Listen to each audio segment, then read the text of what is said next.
Smart glasses are moving beyond concept to everyday use, but if you're choosing between Even Reality's G2 smart glasses and Rokid's AI eyewear options, which one deserves your tech budget? Let's break it down. So Even Reality's G2 smart glasses focus on subtle everyday integration. Their display is lightweight, nearly invisible to others, and built into a glasses-style frame that feels like normal eyewear. They use micro-LED wavelength optics with 27.5 degrees field of view, 640 by 350 resolution, and brightness around 1200 nits for clear text and navigation overlays. They also include AI features like notifications, translation, navigation, teleprompter mode, and a new Conversate tool that can allow conversations and suggest context or follow-up. Battery life is strong too, over 2 days on a single charge, with the case offering multiple additional charges. Some of its pros: lightweight, discreet, everyday design that closely resembles sunglasses or regular glasses. Privacy first, no outward camera or speakers, less distraction and social anxiety, long battery life and prescription lens support. However, it has limited camera and screen capture because there's no built-in camera. Display is mainly monochrome and not full-color AR visuals.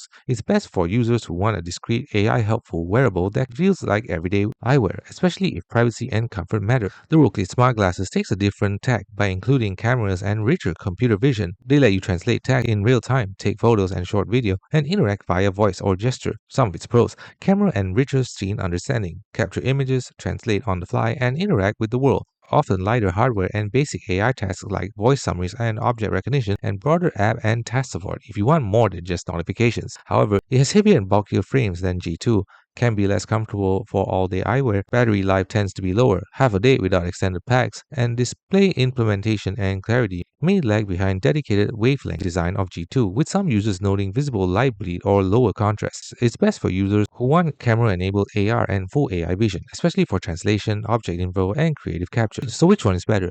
Choose the Even Reality's G2 if you want everyday wearable smart glasses that are light, discreet, privacy-focused, and great for notifications, translation, and conversational AI without feeling like tagging on your face. Choose Rokid smart glasses if you want camera and sensor-driven AI capabilities like translation and reads what's in front of you, photo and video capture, and broader on-device AI functionality, and don't mind a slightly bulkier form factor. The bottom line, the G2 for everyday comfort and privacy, and the Rokid is AI vision plus capture power. Thanks for watching. Don't forget to like and subscribe for more videos.